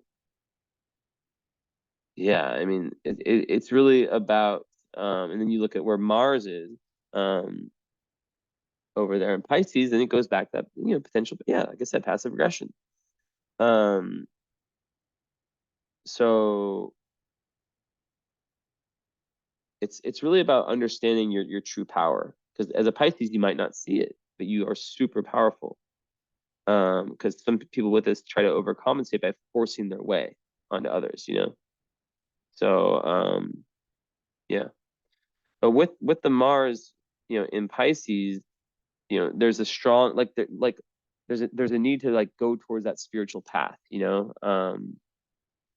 It makes someone very intuitive, but it can also make someone like have victim like behaviors, right? Um, so it's more important to take the higher Mars and Pisces road, which is that spiritual path, right? In the first house, once again, the strong need for that self-expression and putting that Neptunian energy into your personality. And with Saturn on it, of course, the Mars will be unleashed soon. It's beginning to get unleashed. Um, so yeah, people with Mars in the first house, they do not like to have their path in life blocked. But yeah, just finding ways to like communicate is too important. And that's the thing with the square at the nodes in Mercury, is that there could be some issues with how, like, if let's say the passive aggressive thing does exist, right? Or like where it's difficult for you to like really express how you feel, especially like in um, you know, difficult situations and in arguments, for example. So that could be a tendency. So there's a book called Nonviolent Communication that we read in psychology school, which is everyone should read it. Um, It's very, very famous, and that would be a great book to read. Also, my book, Pisces Live Nine Life. I think you like it a lot. If you maybe you read it already, I don't know. But both are on Amazon. Both are very good in very different ways. Um, so yeah, yeah. I think Moon and Aries people need to have like a physical thing they're doing. They need to sweat it out. They need to like really push their bodies. Um, and then that really helps ground them. You know, like I said, lacking the earth, you need like doing things like hiking, getting in nature, right? Meditating, feeling into your body, feeling like really becoming like getting massages, like these types of things are very powerful when you lack earth, like I do. But really it comes down to routine is the most important thing. And having a routine, as I said before, and I do like to repeat myself on things that are important, that really enables you to like to not be scattered, and to have meaning. So super important. But yeah, and also of course like the whole like having the right friends is so important. Ceres is in Taurus. That's interesting. Third house. Ceres is kind of like a second moon, obviously not as strong, but it's like how you feel nurtured, how you nurture. So yeah, like in the third house, it's like a good networker, someone who feels nurtured. Um, and I have a series in Gemini. Let's just touch on that. But like, yeah, just someone who's generous in their praise and who likes to, um, you know, kind of be in touch with the latest info. And, in Taurus, really feeling cared for when there is like that sense of stability and groundedness, but like not too much. You have your South Node there. So it's not saying run away from the South Node. It's like you use your South Node, which is like this like, even though you don't have Earth, you do have your South Node in Earth. So like when I see that, I think maybe that person conquered Earth energy. So maybe they have that, is a thought of mine, right? They've kind of like done the Earth sign thing. They've conquered the Earth signs, like a video game, right? Um, yeah, but it's just important not to have stagnancy. But yeah, just like loving that kind of stability that can come from loved ones and security. Also, physical touch is something that you like, and you feel nurtured in very practical ways, um, and you show that same nurturing in practical ways. So seventh house relationship stuff, you've got Chiron there in Virgo, so obviously here, it's a house of relationships. Um, you know, seventh house Chiron people tend to like have suffer, through relationships, and like rejection. But then the goal is to have a over time they have a partner who teaches them to kind of overcome all that, right? And or they're the teacher for the partners, but for their partners. But really it's like about like having very healing relationships. And in Virgo, like I said earlier, there's you know that potential of like feeling like your mind something your brain's off, or like when you're young, especially. So it's like about reclaiming the throat chakra, but there's a strong link between emotional problems and physical health, right? This goes back to the routine. um People with that can fear emotions also. um and Pisces, definitely can fear emotions, even though it's like such an emotional sign. um and yeah, it can kind of keep you in the South Node until you overcome it, right? Which is through that routine, health and healing, all that stuff, right? Like being a healer, healing yourself. Um, so yeah, you can definitely be a healer. And then seventh house Chiron, seventh house has to do with clients. So there's another clue for career. And guess what else is there? Vertex, vertex, fate, the doorway to higher awareness. In the seventh house, well, it's through relationships, so that you learn a lot. Um, it can be soulmates through business partners, even enemies, right? But yeah, it's really like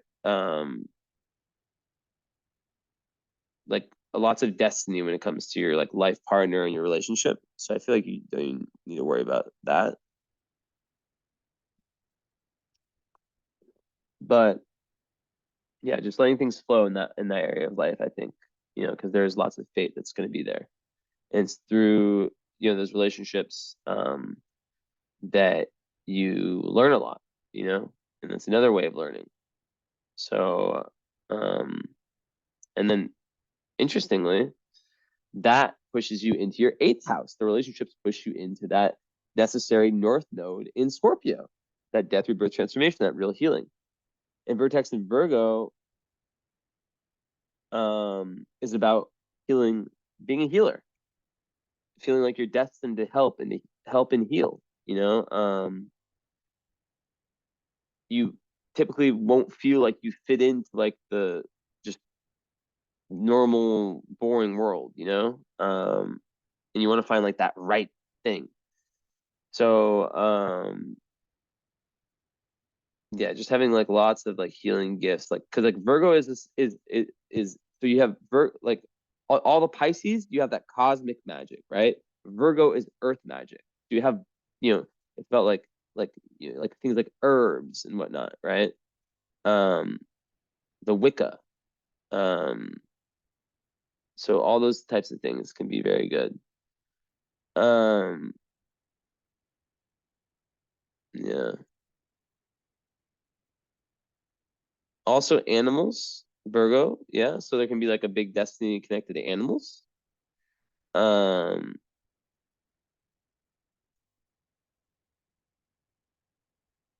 so it's really important to, especially birds, to treat them with like lots of respect and love. Um, all animals, but birds particularly.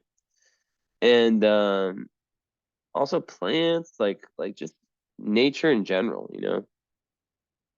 and you can have this like natural ability, like I said, with herbs and flowers and just different things like that to like work with those. So it could be one of the best things you could do if you have a garden is to just start gardening, you know, to just start like getting your hands literally in the earth. That's one of the best ways to and when it comes to another one, cooking, like like really like getting into cooking, I should charging, yeah.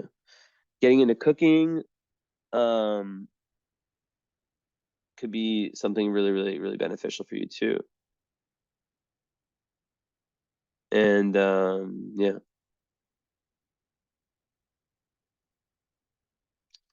So Vertex, so yeah, the descendant being in Virgo also you'll be attracted to kind of like the practice, like you want like a rock.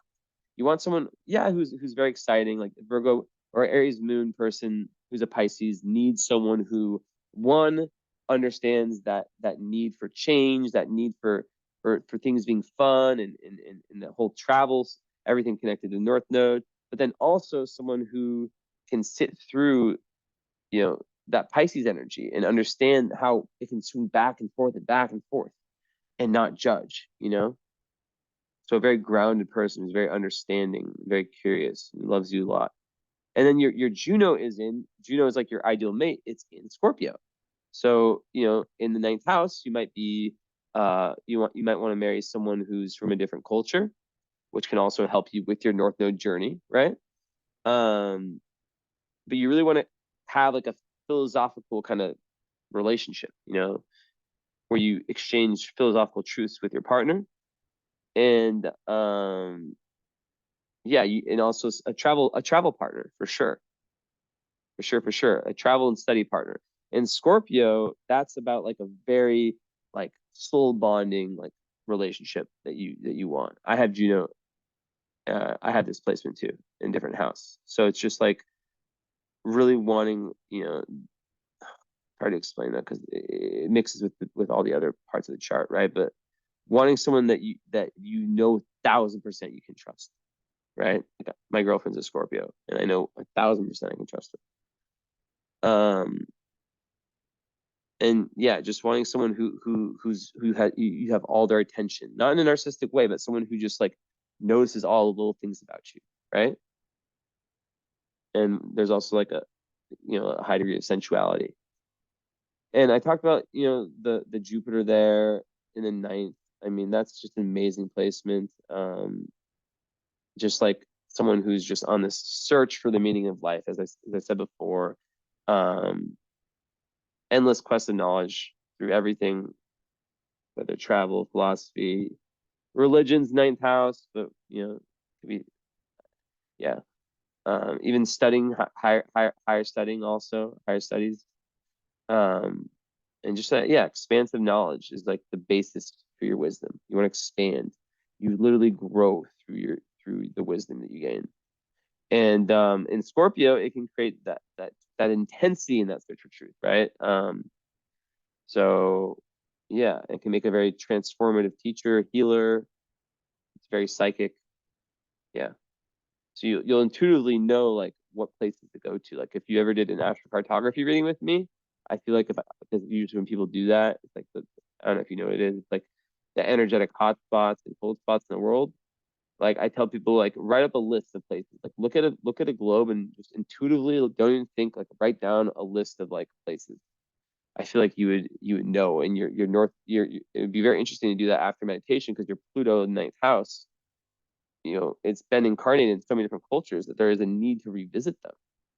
And like I said, you might not feel like really like, like so belonging to your culture of origin. So yeah, midheaven, I already talked about it, but like just inside there can be career changes, just foreign connections in your career, right? But really just wanting to have like a very enthusiastic approach to your career and really wanting to like gain that wisdom. Like everything we've talked about, you want that to like then shift into what you're doing career wise. So makes total sense.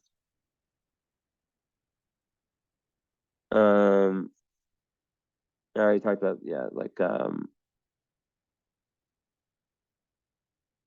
yeah, like the friends, like the spiritual friends, like really like wanting to have humanitarian friendship. Um, Also you can escape from reality through your friends and your groups of people. But 11th house is about ideals and like the biggest goals. So you have like major humanitarian healing goals. And 11th house Uranus, it's more about eccentric, unusual people, um, who who are liberated. You want to be around liberated people. Okay. So then Mars opposite Chiron, I didn't really talk about that, but like that just kind of go like, speaks about how it's more like the self-sabotaging energy, right? Where there can be the struggle to feel powerful and assertive. Um, Early in life, especially like a lot of times people have this like home felt like a battlefield in some type of way. Um, it's more like a battlefield than like a safe haven. It can make people feel kind of like powerless, like they don't like the third chakra energy, right? Like I can't, like, can I do it? And the Aries moon usually can, right? But yeah, there can, you might not realize, like a lot of people don't realize who have this, like how they're like subconsciously sabotaging their own success, right? Um, so yeah, but overall, it's this that leads you towards deeper empathy and, someone who can, a Chiron connection, who can be a healer.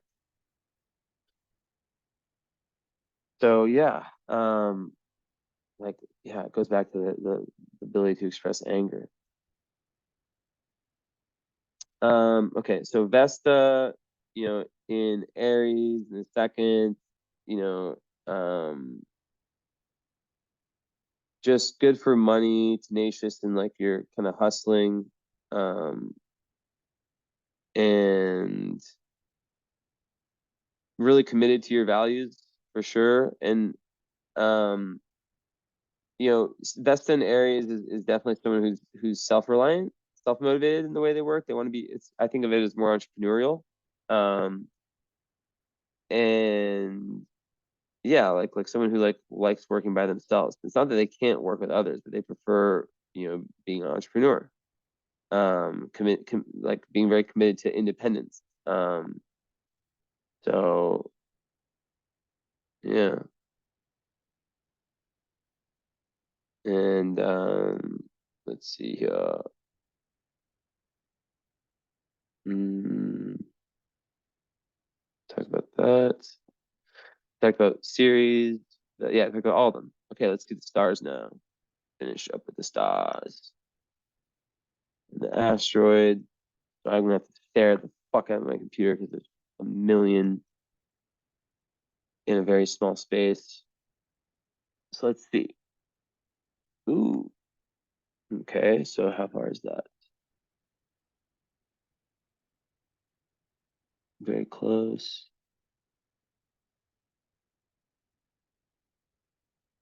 Mm,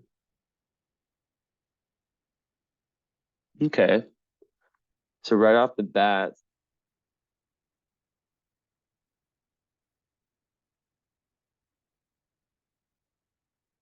yeah. So I talked about the Palace one. Markab's sun, Fomalhaut is close to Mars. Fomalhaut is one of the royal stars. It's not so close, but it's within what? Let's see the exact distance. 1.19. So that's pretty close. But the question is, so Fomalhaut is about divine inspiration and imagination. It is a beautiful one. But with Mars, it can be difficult. You have to watch out. You live in Australia, so you have to watch out for danger from venomous creatures. Um, and one sec. So yeah, it can make someone very passionate, but also very revengeful. There can be some secret enemies. Um, and there's a 4-degree orb, so it can create someone who has difficulty differentiating between illusion and reality. Kind of wanders. Um, and sometimes it's people who like are institutionalized. Not all the time. These are like very like, you know, like these just take it or leave it, right? Um, but like people don't like in their family like don't know what to do with them, per se. Um, and they can become very hurt through neglect. Um, and they can gravitate towards people who show them no mercy in the way they're treated. So it can be very dark, and it's all about self-love, right? Um, but yeah, it's very karmic position because like if they're like it's like receiving some cruelty in return that they inflicted on others in a former life. Um, so yeah, if that's the case, then it's not so easy. But it's with Pisces, it's just so important not to play the victim, regardless of what happens in your life. Like it's just so important not play the victim and to just like not play the over dreamer that doesn't that doesn't get things done, that just has all these ideas but doesn't put them, like that's why the need for Earth, it's hard. But then you have Markab right on your sun. So that's a tough one. That's like it can make one, you know, it can lead to like it's very energetic, um, but sometimes like taking too many risks, um, which lead to accidents, like bad risks. I mean, like physical ones. So yeah, like Marquez is definitely a tough one. Let me see here.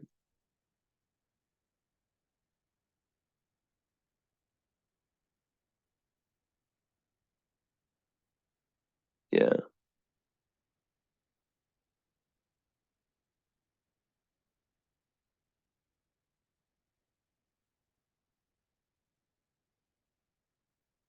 let's see.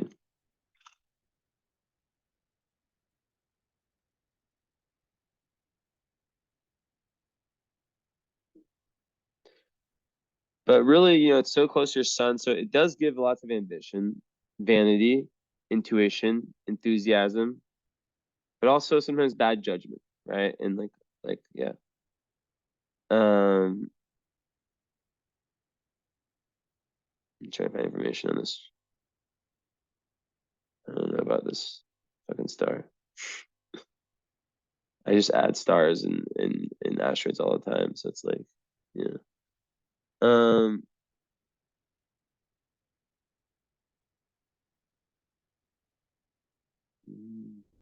yeah, I can definitely also give honors and riches, but you gotta be careful with how you spend it. Um, Potential dangers from fire, weapons, or explosions.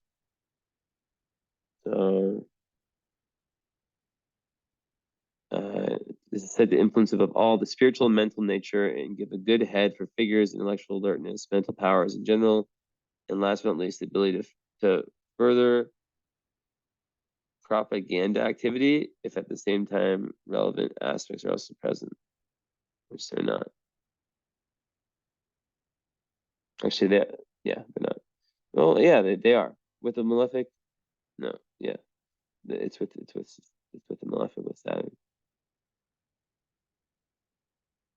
So with Saturn, let's see. Usually it says born in poverty, potential abandonment, hard life in prison for crime, potentially few friends, unfavorable for domestic matters. So yeah, obviously not really the best one, but these are fixed stars. But it is very close to your sun, so definitely worth bringing up. Okay, so with your moon,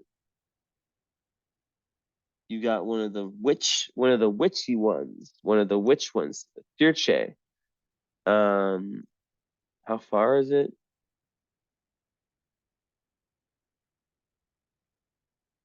So besides the Power of Fortune, you got that one, and it's 1.22, so it's close enough. Um, so yeah, Dirce is yeah, witch magic. So it's herbalism once again. Um, Witchcraft, shamanism. So these can all be things that you can have talents in. And it influences magic, also the libido. Um, it's how you use magic, herbs, and alchemy to arrive at the end. And yeah, it's linked to paganism, and the negative parts are the desire and talent to manipulate, a propensity for cunning, and or hidden selfish motivations, desire to help. Of course, all these things can be, overturned. Circuit perceives itself as a helper and a facilitator. Its position indicates who, how, and most importantly, why you aid others. Mythology circuit turned men into swine. So expect some sorcery in connection with offers of aid, along with a need to examine motives of for being so helpful. While Circe may feel intended to help, Beneath its benign exterior may be the sub message that you can't do it, that you need to require help. So by house placement, show the area of life, her powers show up in aspects to it, show how we use the energies of this asteroid. So, yeah.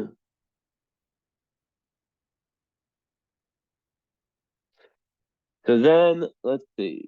Let's see. So obviously, I want to also say Fomalhaut, at the highest energy can just add extreme creativity. Um,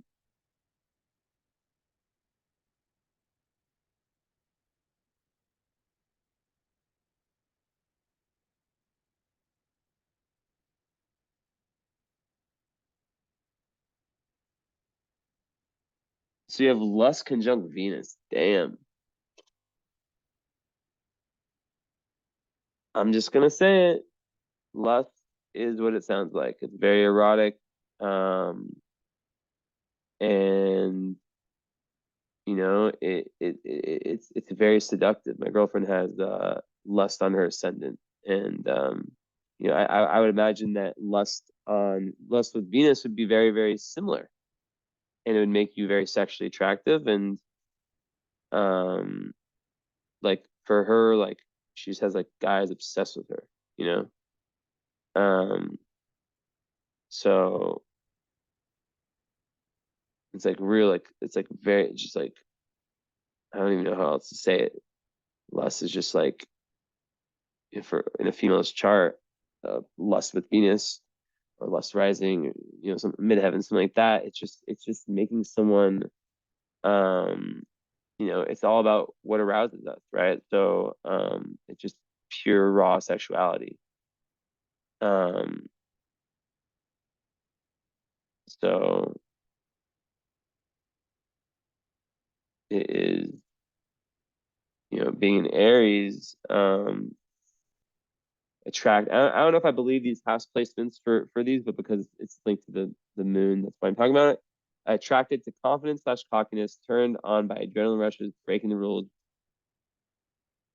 Okay, when the first house may be seen as very sexual themselves. So it's not like we haven't heard about that before. And then the fact that it's connected to Venus, lust is linked to our personal relationship. So yeah, I don't know, kinkiness, I guess you could say. I feel weird saying that shit, but whatever. Um, So now I'm looking, I'm probably not going to find anything else besides the galactic I already found. It's like, yeah, within 1 degree of the midheavens. So cool. So cool. What's this one? Is that Fama? Yeah, so Jupiter conjunct Fama. So Fama is exactly what it sounds like. Fame.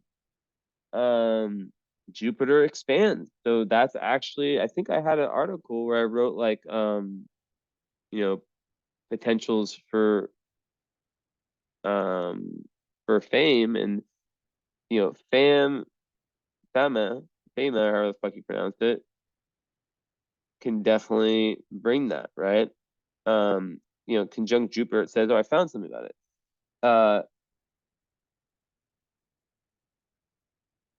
It says you couldn't either always felt lucky, but if you haven't, you should know that you have good luck on your side. So remember to use it.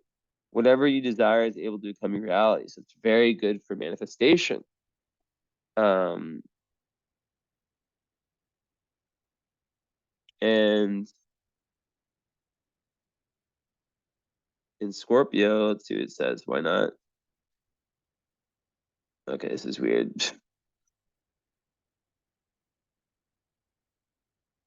Oh, okay. It's like about like I feel like Scorpio in Fama radiates Kanye and the weekend energy. Let me explain why. Kanye is always doing what he wants and is keeping the same personality he used to have even before fame. I don't know about that. He knows not to change for anything or anyone. Well, he's got a Cancer rising. The weekend easily attracts attention because every now and then he'll let you know what he's feeling through his music, but still won't spill too much. leaves people wondering about him and can easily rise your fame and attract attention into your life. The main purpose on how Scorpio fame manifests is by being yourself and avoiding being problematic. Fame could manifest for you just by knowing how to act or be smart in many situations. Make people lust. Come on, you see that connection? Lust over you and wonder what your next step will be. What the fuck? That was crazy. Um, and yeah, like just so you understand, it's about it's about people who want to become famous. It can show how or where your fame might manifest. If it's aspecting Jupiter, which yours is, or the North Node, or Sun, it might manifest easier for you. I'm telling you, you could be famous. And it's not conjunct the North Node, but it's kind of close. And what's this one? So 14, 22, 17, 45. So that's out of range. That's Angel, right?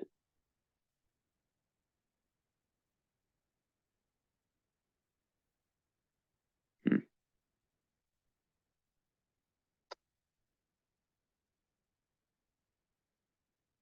So, yeah.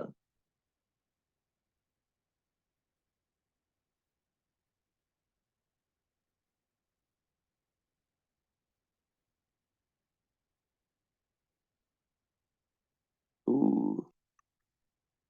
Ooh, look at you. I see conjunct Urania. That's the astrologer asteroid, and it's right on your IC. So you might come from a lineage of astrologers. You might have past lives, potentially as an astrologer. And it might be something that is in your ancestry or your karmic past. So I don't know. Maybe I'll leave it there. You did mention, being very interested in it.